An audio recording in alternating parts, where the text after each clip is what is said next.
time's sake.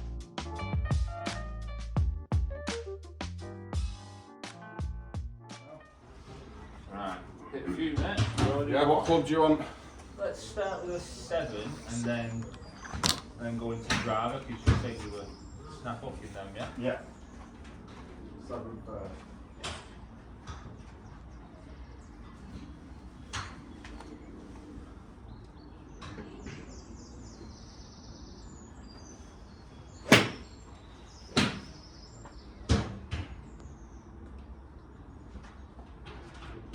That was one of the better ones, I can't lie to you. Straight as a come. Because I've not seen you swing in a while, and I've not seen some of your impact conditions, etc.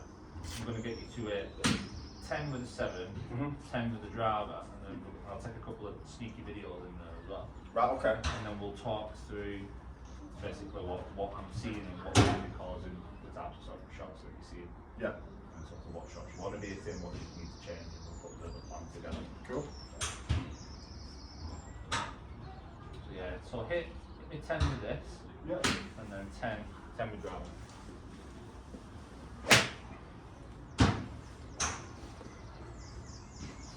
That's like a slide, it's like a more of a fade in it, but it's, I know I'm coming, I don't know if I'm coming too steep down or what, I don't know what it is with that. Maybe the club path. That's a bit left. It's functional though.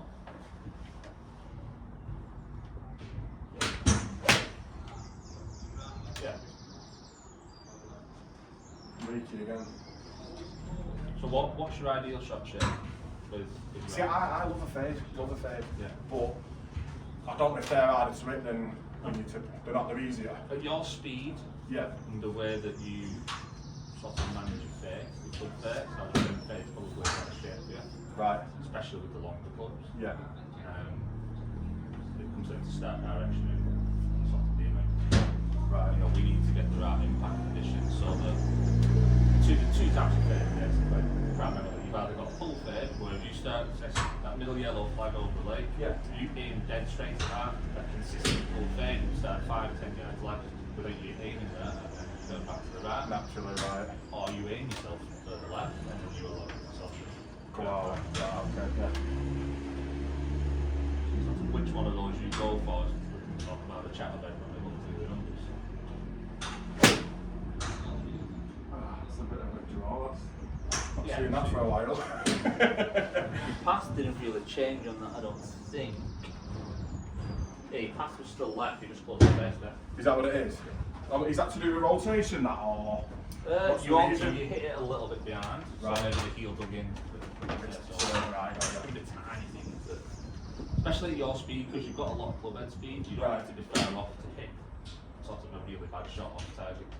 Right, got There's you. someone like you're swinging it around 85, 90 miles an hour with a 7 iron. Yeah. I get Joe Bloggs in swinging at 70. They could leave that face 20 degrees open. It's not even going to finish further out than that little basket. Right, Just don't got have you. enough speed to create the spin to Yeah, get to go get like it. that. But yours is a much better problem to have. It's hard to teach someone speed. That's a better shot. Just slightly less curvature. Yeah, it felt nice, that. You're talking maybe a 5 to 10 yard fade there, rather than 15 to 20. Yeah.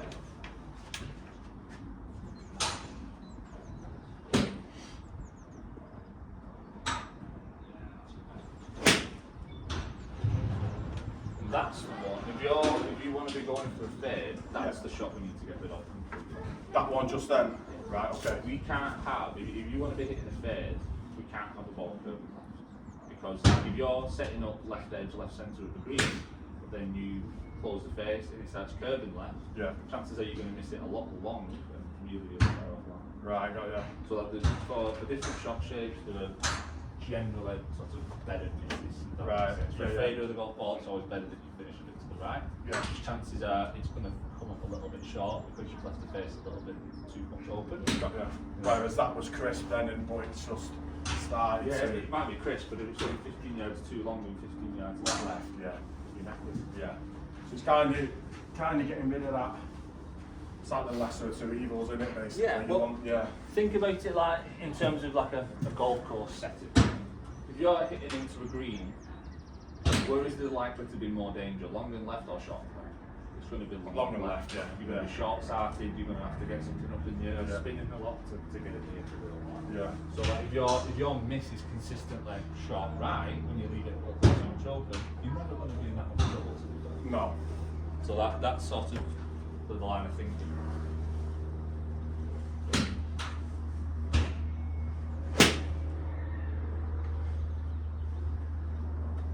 Okay.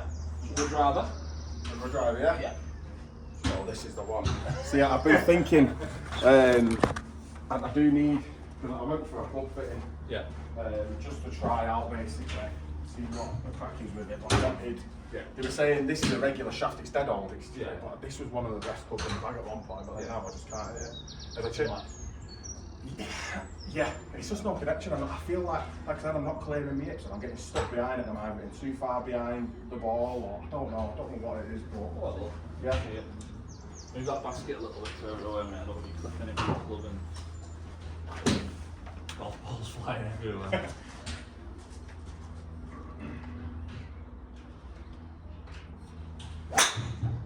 See, that happens a lot as well, isn't it? Off the bottom. Yeah, near the bottom, yeah.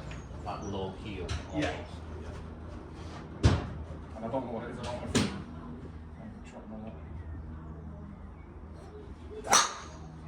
And that's your typical miss with a driver. Yeah. To the left. yeah, to the left and hitting the ball behind, too far behind, I'm not hitting up on it, it's like I'm compressing it at the point of impact. Yeah.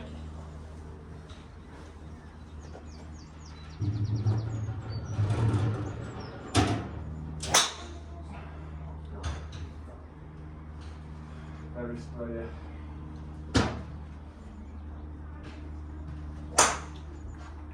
I've got a lot of swing thoughts in my head, you know what I mean? Stuff going round, but then What are you thinking about? so trying to drop my right shoulder, trying to get it so I'm coming round more. Yeah. Can't think what else.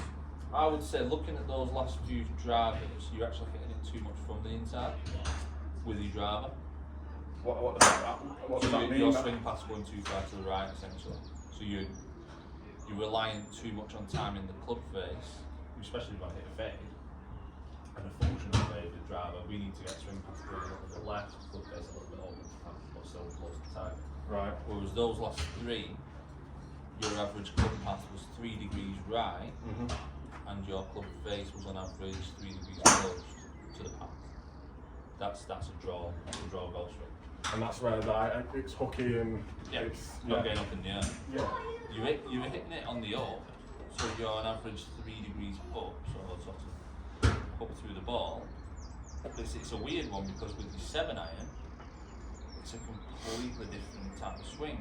So like with your 7-iron, your average club path, bear in mind you was 3 to the right with your driver, your average club path with your 7-iron is 3 degrees left. It's an anomaly. It's usually the other way around. Yeah.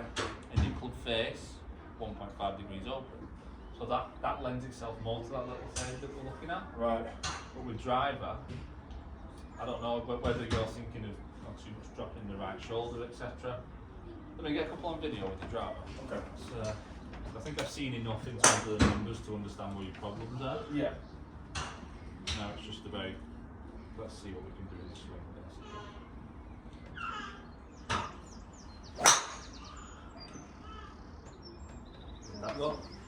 That's that little Left. Yeah, it's that little draw, yeah. One more minute. Okay. So the first thing I would want to get out of your driver is launching it higher. Right, okay. Because at your speed you should be doing a shit ton of throws basically. Yeah, yeah.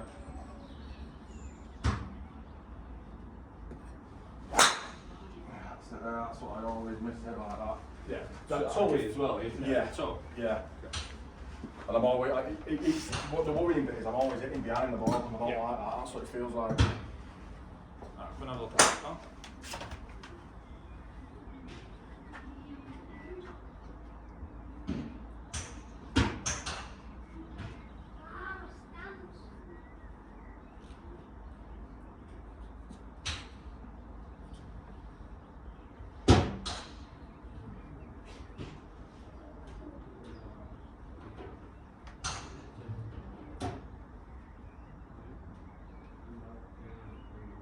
see it there, it's coming out so much out the heel, innit? Yeah, nowhere near the centre.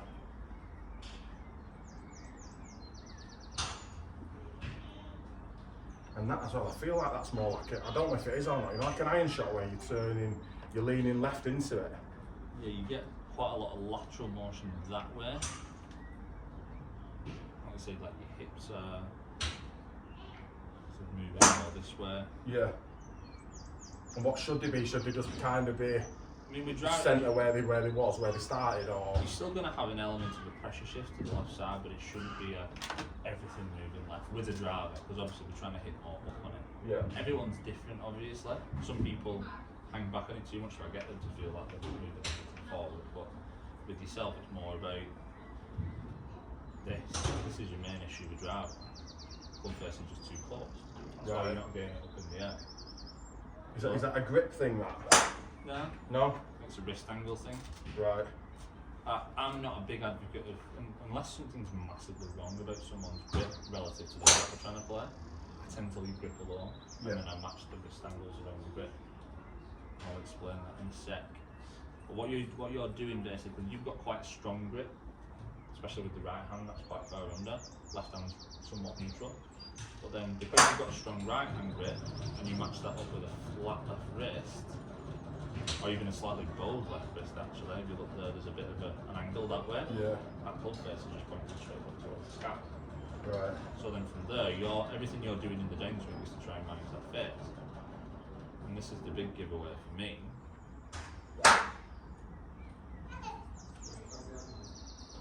How much that handle's lifted. Think of the club face is closed, that's the driver set.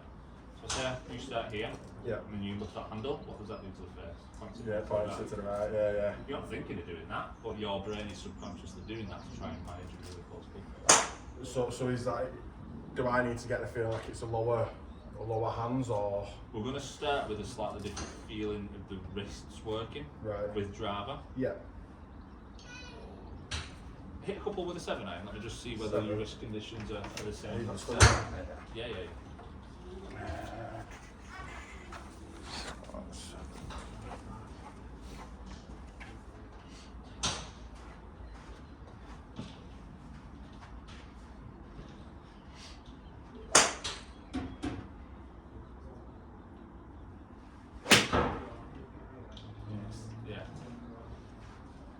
Let me have a look at this.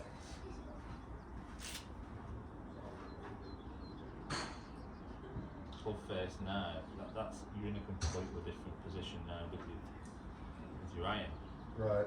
In that's nowhere near as close as what it was with the driver. So you're doing something funky with your wrist angles with driver, that's closing that face. That's perfect. I've always struggled with, like, I don't know if you've seen, these are the one lengths that I've got now, because I always struggle with 4-iron, 5-irons, like longer clubs. But then with my 3-wood, that used to be again one of the best clubs in the bag. That's what I'm struggling with as well now. So what have you changed throughout that time for you in the swing, or is it just? I honestly couldn't tell you. Okay. I don't have a clue. Have you got any videos of your drive when you found you were hitting it well? Just to see whether something has changed. I don't think I have, because I delete them all after I upload. I delete them all. I can get storage. Yeah, I can try and get one off YouTube on time maybe. That for me, in terms of this swing, I wouldn't touch it. Right, okay. It's functional. I think we need to do some work on your stare direction to match up with the curve that you see. But as a golf swing, I think it's, unless you're willing to make massive changes to your swing, which I wouldn't advise, especially at this point in the year where you just want to get out playing and filming, then I wouldn't really touch it. It's more just work on being a bit more diligent on your start line to maybe put an alignment stick in the ground and start it at that point every single time. Right. Changing your intent a little bit. I think your main concern is with driver. If I just compare this, compare this to your driver, have a look at the difference in where your club face is pointing. Yeah. Yeah, that's pointing straight at the sky, that's pointing over there. That's the difference. Wait a minute. Very. It's very... I don't understand it. To be honest. What the fuck's going on? Never mind. Yeah, that's really good. For a little fade.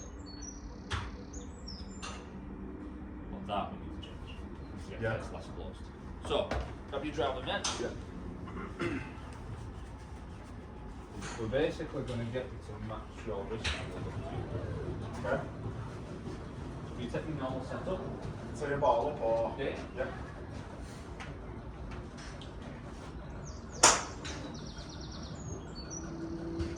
Good. So go to the top of your swing and stop. And I'm just going to step in. Okay. So what I want you to feel is a bit more of this. So my left swing is hinging a little bit. Yeah. Right. What you're doing at the minute, you're flattening this out. You're not bowing it.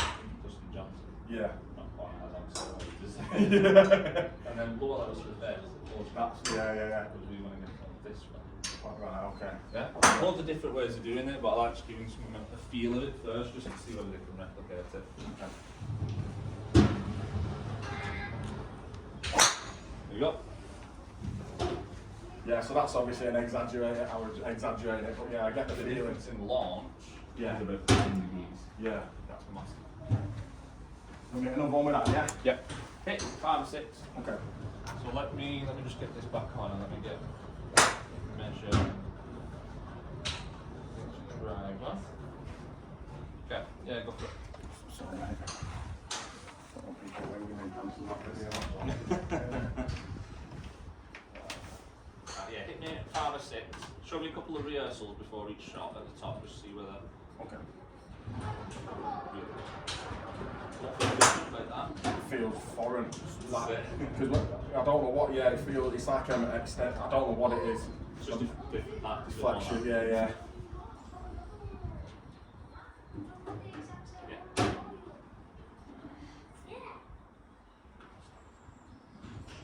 Oh, I'm missing that complete back behind again. I feel like I snatch it a lot as well. You know, because Just a bit of scar tissue though with hitting some bad drives. That's all it is. You only need to hit a couple of good ones in a row. Fine. Like your club pass was actually good then, it was 0.2 degrees left. Right. Just to match it with the face, that's all. yeah. Good. Oh, Declan. Heel it. So easy. Oh, that's so good.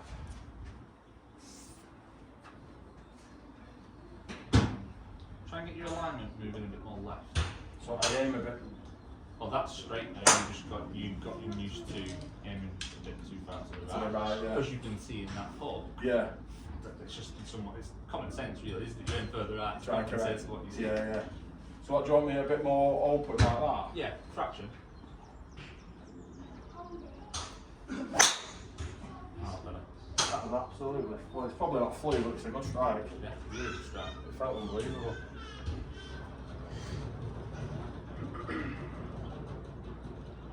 Yeah, loads better. 216 carry, yeah. That at your club head speed, you should be looking for around 240. Yeah. Got some work to do there, Liam.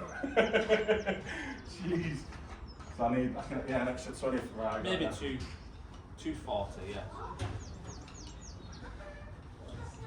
With obviously a middle strike. Yeah. Get your feet alignment a bit further left. Sorry, yeah. There you go.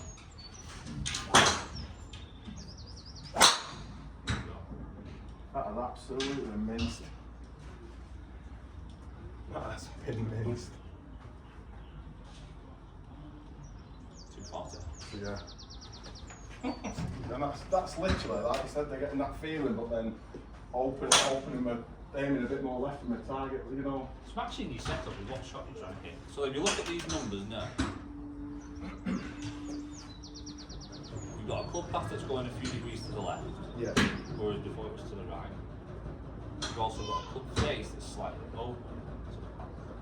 So that's your face. And if we look at that from a different perspective,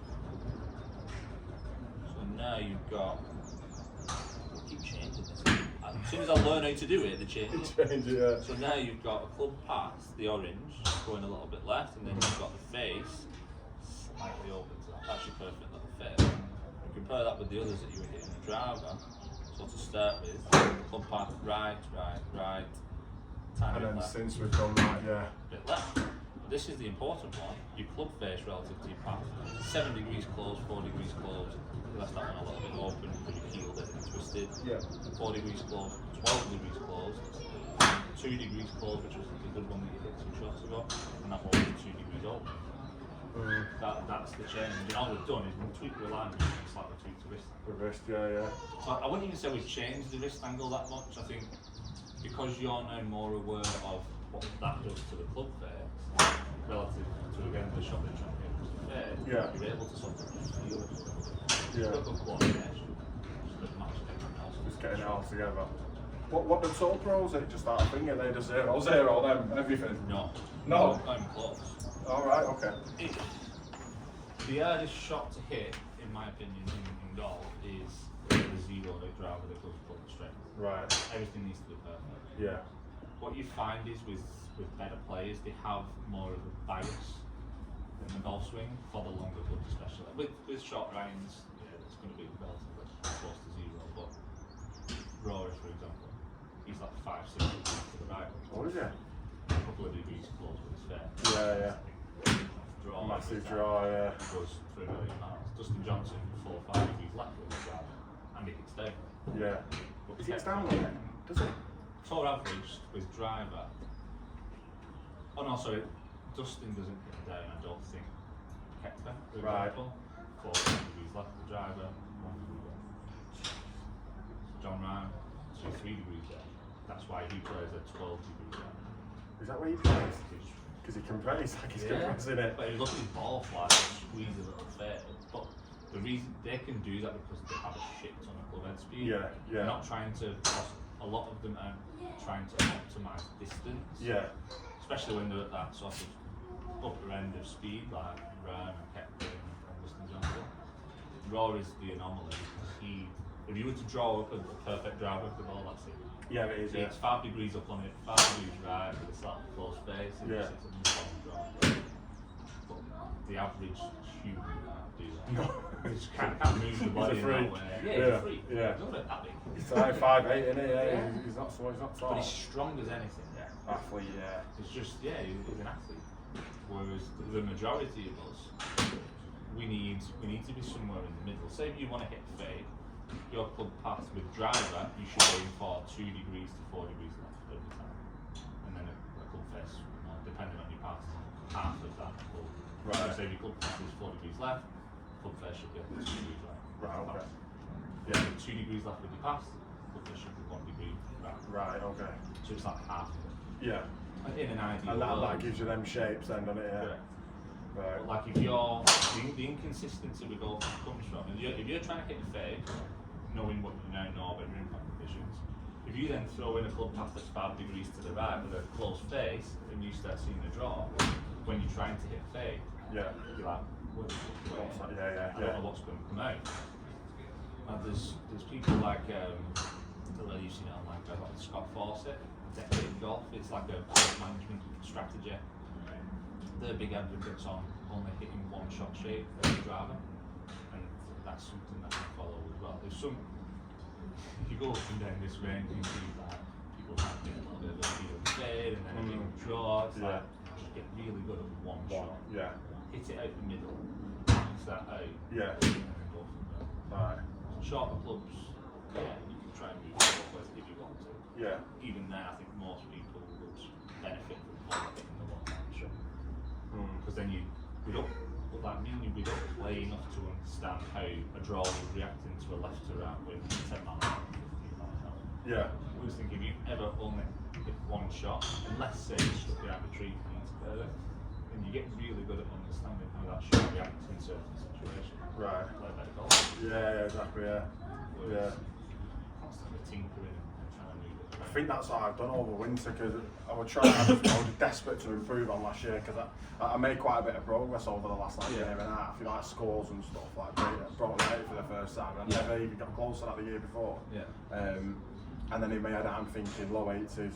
I've been grinding on the mats in winter, do you know what I mean, at the range, and I've been still looking at people's swings and trying to put all that, and it's probably just a big mixture of everything. It's just not working. It won't work for me. You know what I mean? And that's why sort of instruction on YouTube, Instagram. I know. Unless the people that I teach are full swing, I I just say, you know, if you're watching full swing content on YouTube, that's fine, but only watch it for the benefit of improving your knowledge of golf. Yeah. It's not for you. It's Yeah. very generic information tailored to the masses rather than using it. Yeah. That's it. If you type in YouTube, over the top things or slice things. There's always different answers as well, isn't there? Yeah. A million different ways of getting started. Yeah. But there's certainly a lot more ways than what you find on YouTube. Yeah. So someone could literally be right-handed golfer, could be dropping the club way too far on the inside and then leaving the face open, and it starts right and curves further to the right. But they would watch a YouTube video on how to get rid of the classic sort of over the top. Yeah. That would get them hitting it further from the inside and making the ball flat even worse. Right, okay. Putting and chipping and catching stuff on YouTube, that's really valuable. And you get guys like that you see him on Instagram, Short Game Chef. Yeah. Excellent. Yeah. Content building. Yeah. And you know, stuff like that. That's more of a theory behind a technique. So like, watch it and try and apply it to your own game. With full swing, with a 2 minute go. Yeah, that's it. Your anatomy, physical restrictions, athleticism, speed. That's what you need to, there's so many different things in there that you can, all be doing that. So everyone's different. Yeah. That's why, when you teach them model golf swing, Yeah. what happens when that model doesn't fit the individual? Exactly. What do you do then? Exactly, yeah. You just snap hook them like I did. And a couple more, yeah? Yeah.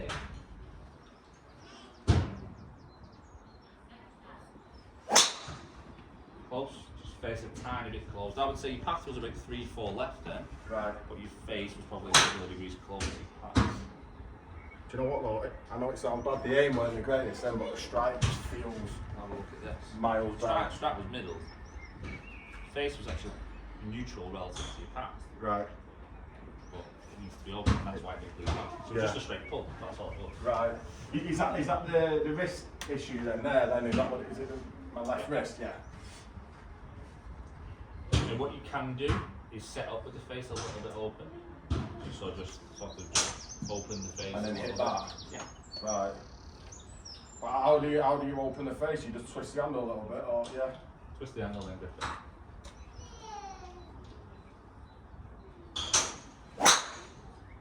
Again, that was Control that terrible. one. Yeah. Terrible. So how open the face is, if you hit it at the toe with driver, it's going to curve like that. Yeah. So show me a couple of rehearsal swings now where you get to the top, try and tweak that left wrist position. Yeah, good. One more.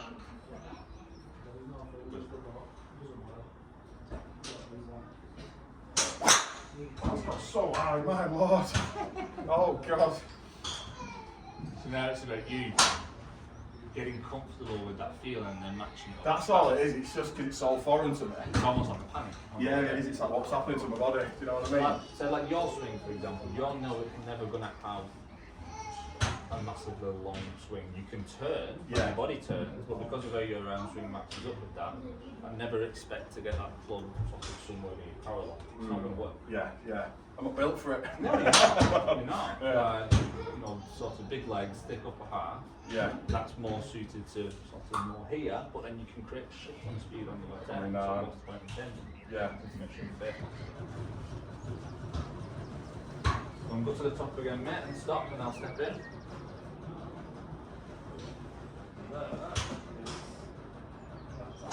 Yeah. As an exaggeration. Good. That feels better. God, that feels mad. Oh God. That was a fluke. Yeah.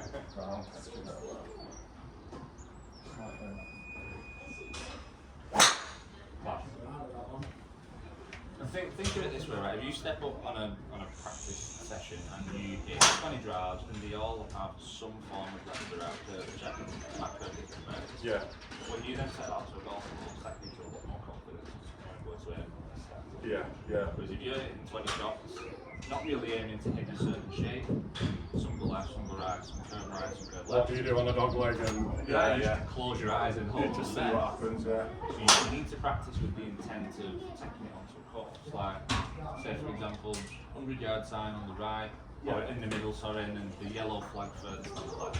Yeah. Let's pretend that's a fairway. I would say with how you're hitting now, you could start it on the left yellow flag and just get it leading back into the middle. Right.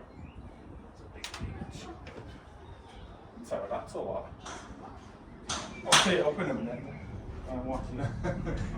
Bees are friendly to the wasps. Yeah, wasps are evil. Wasps want blood. So you reckon try and start me aim? Yeah, basically over the bunker. Yeah. And then let's see what shape comes out. So I'm trying to get you thinking more along the lines of what you do on course. Terrible. Club face. This was more like that.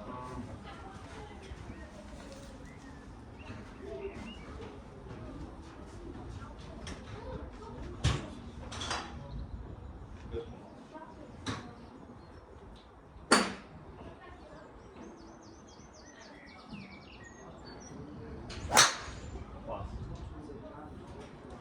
Yeah, that would finish right centre. Yeah, the fairway, yeah. I mean, it weren't the cleanest, No. but like you said, that's the path I'm getting, Still aren't on 230. Yeah. See, I'd be happy with that because that's literally adding. Recently, with that, I've only been hitting, I'm struggling with 200, just over. Yeah. Just because.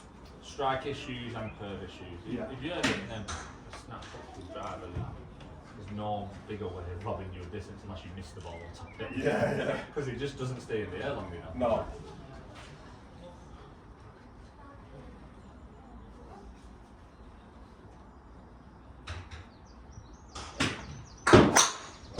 Good. And that would just cling on to the right edge of the fairway, I would think. Yeah. Yeah. Yeah. Always right semi-rough. 220. Let's see, for the next 5 shots, let's see if you can get some left to right curve on all 5. All 5. Yep. No pressure.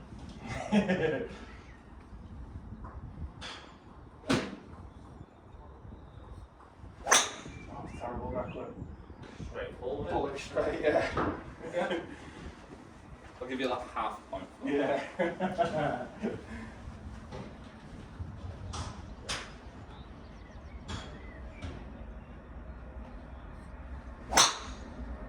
Come back, squeeze. Yeah, it's curved a yard maybe to the right. Again, that would be what, left semi. Yeah. Yeah. Yeah, we can, if that's my miss, we can say that, can't we?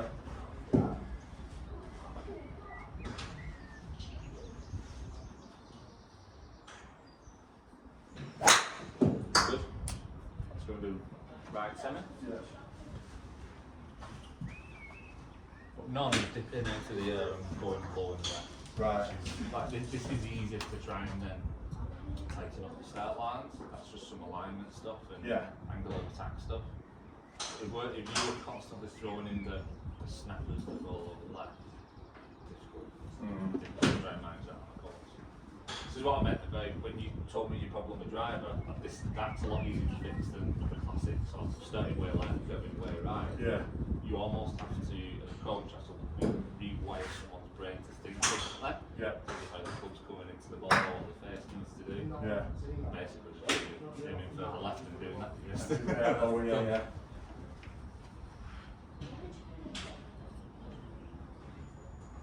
When I do that, I'm feeling it up here as well.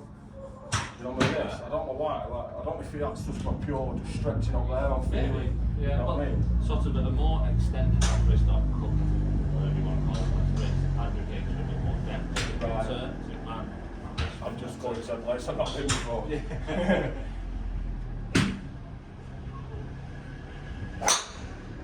completely again. Straight. Yeah, dead straight pull, yeah.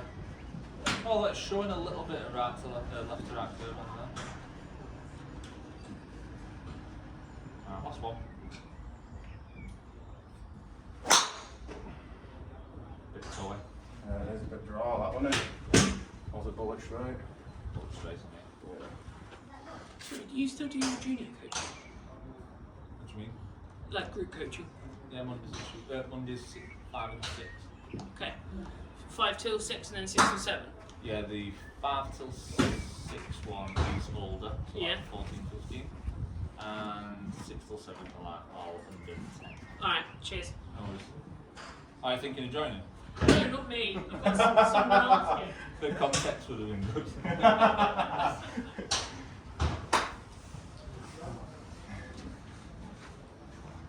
Right, try and pull your shoulder alignment back a little bit. So stay there. Yeah. What I noticed on those last few, your shoulders just drifted over a bit. So get your shoulders back from your feet line. Right, okay.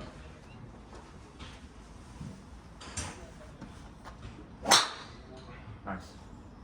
Straight. I think that's got a min start. Yeah. Hit that well then. I'll just explain after you hit a few more why your alignment's so important.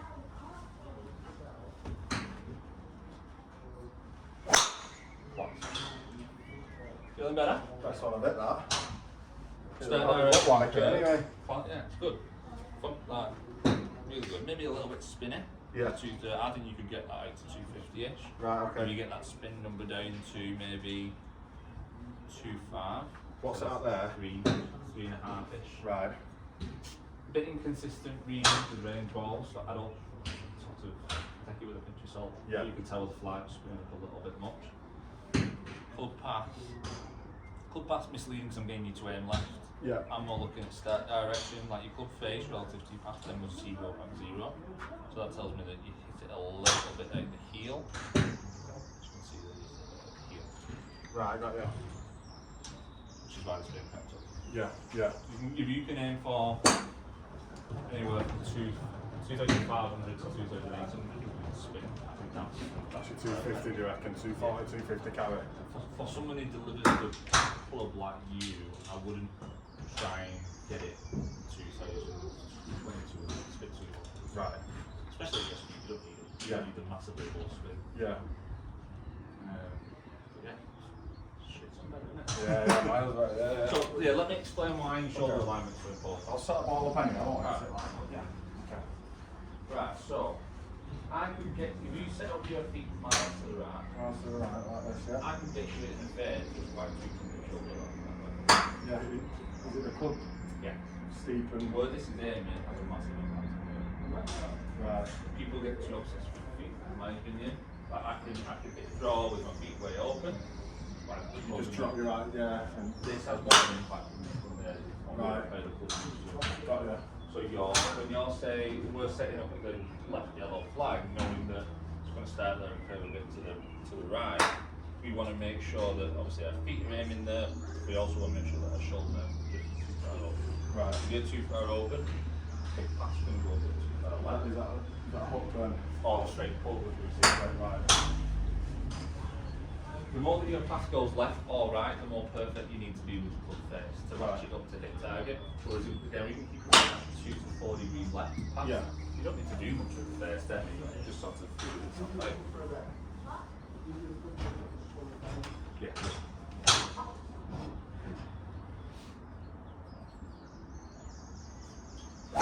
Oh, I missed it. Get behind it. Oh, terrible behind it. Oh, God. What's your putting and chipping like? Hit and miss. Again, chipping it, I tend to just bump and run. Okay. But anything aerial, lofted, scares the life out of it. I can hit the odd few if you sat up in nice rough on good grass and sat up. Shall I have a look at that? We've got time. Yeah, of course, yeah. Yeah.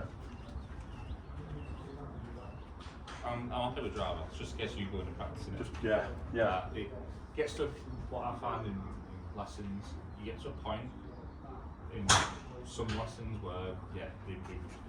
Right. So the next, what time did we start? Oh, God. Was it just after half 11, Half I 11 think? there or thereabouts. Yeah. So for the next 15 minutes within you've got left with the lesson, I'd just be watching the practice. Right. Good value. Right. I'd rather change to what work. Okay. What loft do you reckon? I've got a 54. Well, I've got 58, Whatever you 54, like and the 50. least. Whatever I like least. Yep. Loft for 58. Yeah, see it. So let's say, I know it's not ideal off the range map, but I can sort of get an idea of what the strike would be like. Right, wherever this finishes is where I want to small one. Okay. Yeah. Hit me 5 shots Yeah. where you're trying to land it.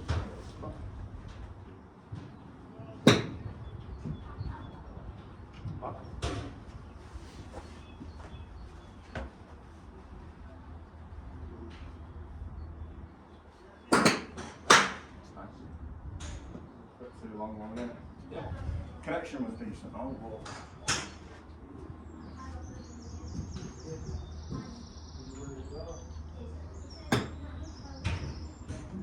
So what type of shots do you normally see when you're seeing the loft scourge? Yeah, well, a lot of Yeah, it. shot. So I had one of them, you know, the Taylor-made mill MG3. It's like a butter knife, to me anyway. So anything I would just chunking everything because I'm not getting that perfect strike, especially when it's a bit soft just after winter and stuff. Like it is the vast majority of the time. Exactly. Apart from a week in summer. That's my thing with it, and I don't know if I know I'm not using a bounce right. You know what I mean? I think I'm digging in some. I don't know what it is. I'm not sure. We'll sort it. Right, one more, then I'll fill in. Okay. Right, what's this called, pal? I'll just go through some what I'm seeing versus what I want to see. Okay. So you're right, and people don't understand that enough. Where we live and where we play golf, it's wet a lot of the time. Yeah. The ground conditions are perfect, and even when they are perfect, chances are the fairways and the fringes you're playing off of are going to be quite strong. Not perfectly manicured, like you see on TV. So it's important that we have a way of delivering the club with loft. So like when the situation calls for a course going over the bunker, stopping it quickly, whatever it might be, it's consistent. And what I'm seeing from yourself is it's like a full swing setup, even though you're getting a very little shot basically. So hands are quite low, feet are quite far apart, and you're quite far away from it. That then just introduces the need for a lot of timing. It's good for a full swing because you've got a solid base, you can make a good turn, etc. I'm a big believer in when we're in a chip shot, we need to send out brain signals that's telling it we're going to hit a little shot, basically. Yeah. So from there, what I want to see is the hands a little bit higher up, so the handle lifting up a little bit more. I'll get on to why in a second. Feet a lot closer together. And obviously you standing a lot closer to it as well. Right. Obviously you can't just lift the hands and stay the same, you need to creep it a little bit. Reason being, we want this making more contact with the floor than this. Main reason being, this is a lot better than the heel. Than the heel. Again, with the ground conditions that we play from. When we're talking about using the bounce, what I saw from yourself is hands low, hands forward. Yeah, so I think as your hands go forward, I'm going to present more of that leading edge. Yeah, and that's what's digging in then. Especially when it's wet. Right. That's when you sort of get the big divots, or it's just you just lay the sod over it and it goes nowhere. Yeah. Whereas if we can get a bit closer, hands a bit higher, ball in the middle, and more importantly, don't get too much shaft lead. So to keep it quite neutral. From there, you can just treat it like a putt, back and through. Right. There's no rotation, is there? Anything there? Still rotating a little bit, Right. but it's such a short swing that you don't need a lot, basically. And you can, obviously it comes down to practice. Let's say I want to hit this 20 yards or 30 yards. Because I know how to sort of hit that distance, I can just tweak the length of swing. If I want to hit that a little bit shorter, say that little patch of mud in front there, just a short swing. It's the exact same technique. Yeah. But what you're doing is, you're using this, you're using the hands. You're never interfering, sort of dragging the handle, you're not setting up to it that way. So then you're sort of digging in, you're setting up really neutral, and all you need to do then, turn one way. Really, really simple. Yeah. Give it a whirl. Yeah. So narrower stance, a bit more upright. I'd say even narrower than that. And then I'd put even more upright than that. Okay. A few more. And get used to, have a couple of practice swings and get used to hitting down on the mat. Hitting down on it, right? Okay. Yeah, because it's not going to dig with this new setup. Go. So that's what's popping it up in the compression, like, yeah. But when you take this onto a golf course and hit it off grass, if you actively try to hit down on the golf ball with your old setup and with the way that you were presenting the leading edge, it would dig. Right. If it was really firm, it would bounce and then you'd skull it. With this, it won't. Right. You'd be able to hit down, the club won't dig. If you hit a little bit behind it, it'll skid a little bit. Got ya. And so, yeah, consistency of contact is developed.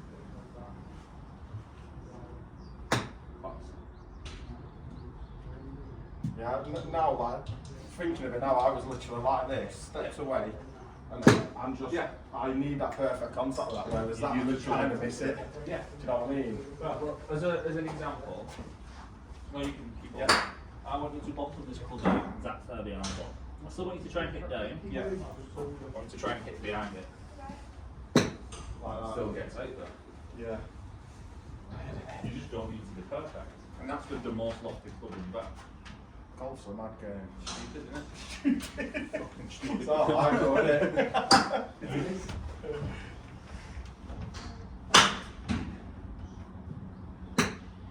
Oh, it's so good.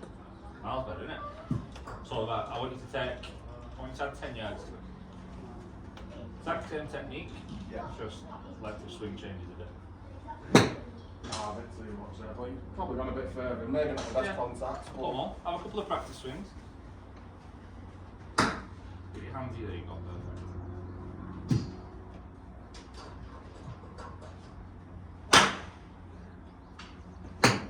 Ah, it's terrible there. I'm not even down on it there, no, I'm not. I'd say you're more just not turning. Is that what it is? Turning on the way back, just make sure you're turning on the way through.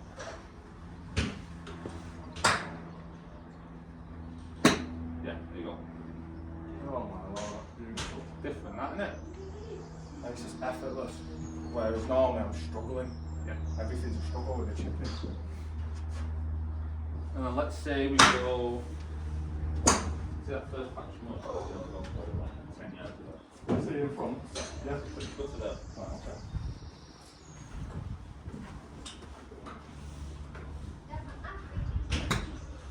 It's just the ground interaction so much cleaner. Yeah, it is, yeah.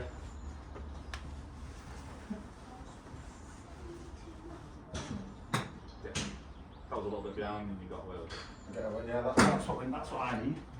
A bit of, you know, No, I'm not saying with chip shots you should play everything with the most lofty club, that's not the case at all. With chipping, really good chippers with the ball, they pick the right shot at the right time. Yeah. So whether that's you're stuck behind the bunker and your shot's started, then okay, you need lots to get it close. If you've got 5 yards of fringe to get over and pins in the middle and the fringe is shot, that's it. Would you still put it? Or would you do you bump and run a lot like with an 8 or 9 or anything or that not thing? Yeah. I tend to put a lot more Right. if the fringe is short enough. Yeah. And it's dry. If Yeah. it's wet, first thing in the morning, like we get over It's here, gonna hold up. it's going to hold up, so I have to chip it. Yeah. But yeah, when the more you can get putter in your hands, the better. Yeah. Because you just people are better with than they are with it. Because you're eliminating that bad shot as well. Because say if I was to chip it, Yeah. you thin it across the green or Yeah. it makes sense. I'm a big advocate with short game, of getting it on the green as quickly as possible and getting it on it like a putt. Yeah. If you can. If you've got the green to work with. Yeah. The reason I told you to use this because you didn't like it. So let's fix this, Let's then you get give you a that bit of confidence with it. So that when you get on a course in a situation where you need to get some height and stop and cut, you now know what to do. Yeah. Try and go for that. The little bit after this main bit here, a little bit after, a little bit more. Yeah. See if I can get some.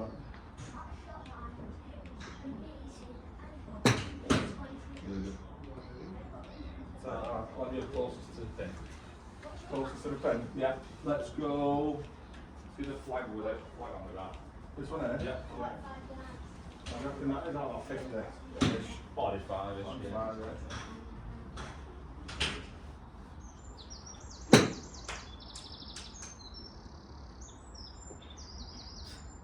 Take that. I'll let it 2 more. Yeah. Give you a chance.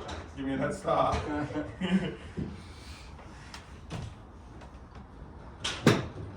Good. Good contact, isn't it? Really good contact, yeah. Miles better.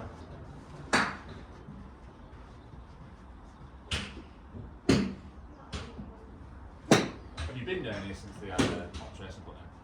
I was always down here through winter. It's good, isn't it? Yeah. Yeah, it's decent, mate. Makes practice a little bit more interesting. It does. Definitely does. I'll stand over there, actually, so come up so you're not cheating me out of these wins, are you? So what have I got to beat? About what? 5 feet? Yeah, 4 5, feet? 6, yeah, something like that. That's it, straight in. Bag kick. I think you did me on that one. So, tell you what did you put that, about 6, 7 foot? Yeah. And that's one of your worst ones, I bet. It's it's weird that as a coach, I always enjoy short game lessons more. Yeah. Because there's such a big misunderstanding of how to use a wedge properly.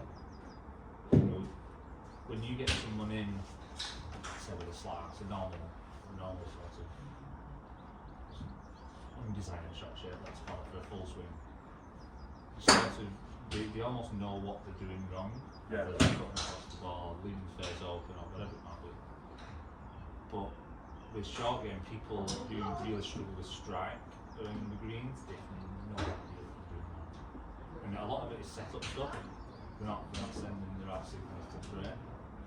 But then it's also the concept of this is how you should be interacting with the brain. You actually should be trying to get down on the ball. Yeah. Because of how you're setting up and how you're applying sort of the loft, it's not going to do. Because any time they've probably tried to hit down in the past, leading edge has been presented, the grip's been miles forward, and they've struggled, so they've run away from that idea. Yeah. You get them setting up in a way that they're a bit taller, hands a bit higher, a bit more neutral to the club head. Yeah. It's like a light bulb moment. It's weird. If you give me 2 golfers of similar ability, or same ability, in January, and I worked solely on one with full swing for 12 months, and then the other putting, chipping and pitching, the person who worked on putting, chipping and pitching would be about 10 shots. So that's where the shots are lost or made up, aren't they? Putting's a biggie, like. It's not all of it. Like, granted, if you can't keep driver on the pin, that means you're addressed. Yeah. But if they both started at the same ability, the guy with the good short game would typically be the better golfer. A much better golfer. Yeah. What would you say your strengths are? Obviously you've got everything like that, what would you say? Nah, I think I've got a really bad back. You've got a bad back? I can't do much practice. So the strength of my game is my short game and my putting. Yeah. Because that's the stuff I can practice. Yeah. If I hit 200 balls in a day, 60, 70 drivers at full speed, I'm struggling the day after. Yeah. So it's like I base my practice around that. Most coaches will tell you the same thing, there's not enough time to practice. At the tournaments that we play, the prize money isn't great for a lot of them, sort of the PGA event. So you make a decision of you either earn money from coaching or you play. Right, okay. But you have to wait to make the same amount as what you would do with day coaching. Yeah, so it's, So what's your priority? Obviously, I still love playing golf. So I always try and make sure I make time for that, especially if it's competitive golf. Yeah. But it gets to a point where it doesn't become financially viable to just play it all. Yeah. Unless you're obviously good enough to make it on tour. So, Then obviously you can go in that way. But then even then, it's only cut, innit? If you make the cut, that's when you get paid, like they said in that documentary. It's staying there as well. A lot of the qualifying routes now, they make it really, really difficult for you to keep your card. Yeah. Because when you go through tour school, etc., they give you basically the lowest tour card for DP World Tour, for example. So you go into the lowest paying events with the lowest ranking points. It just makes it so much more difficult for you to keep your card. Yeah. Whereas, likes of Rory and all the ridiculously good players, they won't have that problem. No. They're just playing in the biggest events. Yeah. Obviously, they're the best players, so they're going to keep They're the going to regardless. Yeah. But what one win for them is more than anything anyone will ever get, innit? But those guys, when even anyone on tour, even like challenge tour and the level below that, they are so good you can't even fathom how good they are. Yeah, I wouldn't even like to know. It just put me off golf. It's like robots. Yeah. Like, it's talent mixed with obviously a lot of hard work. Of course it is, yeah. They're obviously, that's all they've known. They've been doing it for years. Obviously it's hard work, of course it is. Yeah. But they do it all day, every day, don't they?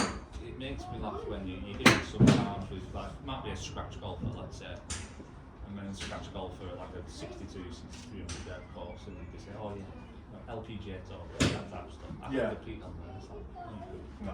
you're not even in the same league. Yeah. They would destroy you. Yeah. Because they're much better. How many shots do you reckon would be better than, say, Over a 4-round period? Yeah. A lot.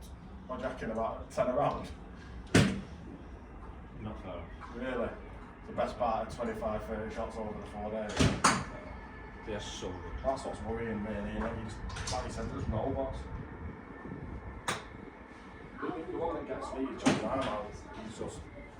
His knee or something, it's blown or something like that. Oh, he's bought a big club foot. That's it, yeah. So he's only got 25. What is it that he's? I don't want to speak of things, I'm not too sure, but basically, I think you've got restrictions in whichever hip it is that he had club foot on. He just built his swing around minimal hip turn, not much arm depth, short swing. But if you look at him, he's built like a tank. Oh, yeah. He's a freezer. His legs are like that. Yeah, his legs are massive. He's squeezing his pants, aren't they? He's massive. It's mad how big he is, but he will be so strong. Oh yeah. That he can get away with that. Now, if you get, like your swing's quite short because you're built in a similar way. Yeah, so yeah. You can create speed from that position. If I tried to do that, I wouldn't think yards. No. Like, I need a big turn, big range of motion because in my full swing, I can't clear my lower body because my back is just knackered. Right. So a lot of the speed that I generate is arm speed or Is that through golf at your back or over the years, or have you had an accident or? It's through playing rugby, I think. Oh, you're a rugby lad as well? I was. Yeah. I was until I realised I wasn't good enough to make any money out of it. And I was sore till like a Wednesday after the Saturday game. But it's wear and tear, getting older, isn't it? Yeah. Yeah, it's a strange old sport.